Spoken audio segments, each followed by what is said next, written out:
Ngayong araw mga guys, wala na naman nga po ako magawang trip kaya napag-isipan ko nga na sunduin nga po dito si Manager Honey sa kanyang work dito nga lang po sa Jollibee, Taytay, Bayan. Kaya tara, samahan nyo ako sa akin trip. Let's go! So ayun po gumayak na nga po ako dito at nagpagas na nga din po ako dito sa Phoenix ng full tank 20 dahil susundo nga po tayo ngayon dito kay Germany sa Taytay, Bayan. At baka mawalan nga po ako ng gas at magtulak pa nga po ako sa Taytay. At maya maya nga lang mga guys, nandito na nga po tayo sa Taytay Uptown dahil wala nga pong traffic dahil madaling araw na nga po at alauna na nga po dyan ng madaling araw. At akala ko nga po dito siya naka-duty sa Jollibee Uptown pero hindi pala dahil saradong-sarado nga po yung Jollibee Uptown at wala nga pong kailaw-ilaw.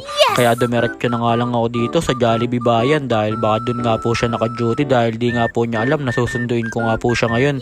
Iso-surprise sundo ko nga lang po dito si Ma'am Honey dahil baka meron na nga pong ibang naghahatid sa kanya pa uwi kaya titignan nga po natin kung meron na sa kanya naghahatid pa uwi.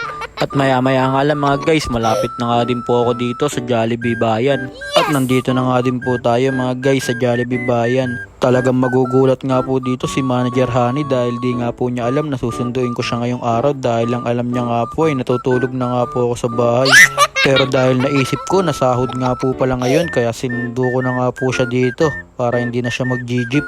At dahil sahod nga po ngayon talagang nakangiti nga po sa akin dyan si Jollibee. At habang nagwe-waiting nga po ako dito sa labas dahil sobrang tagal nga po ni Manager Honey, 1 nga po yung out niya pero 1:20 na, wala pa nga din po siya dito sa labas kaya pinagmasdan ko muna itong McDo.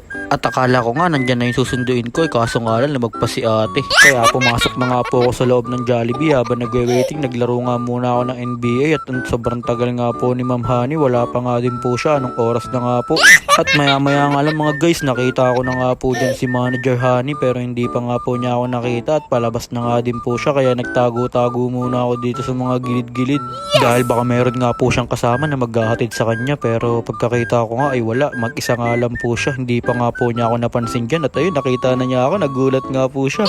Kaya sabi nga sa akin ni Ma'am Honey dyan, talagang magaling nga daw po ako tsumempo ng sundo dahil sahod nga po. Pero hindi ko naman po talaga alam na sahod nga po nila ngayon kaya ako nga siya sinundo.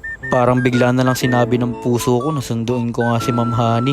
At sa sobrang tuwa nga po niya sa pagkakasundo ko sa kanya ay nag-withdraw na nga din siya dito sa BDO para meron nga kaming pang-food trip.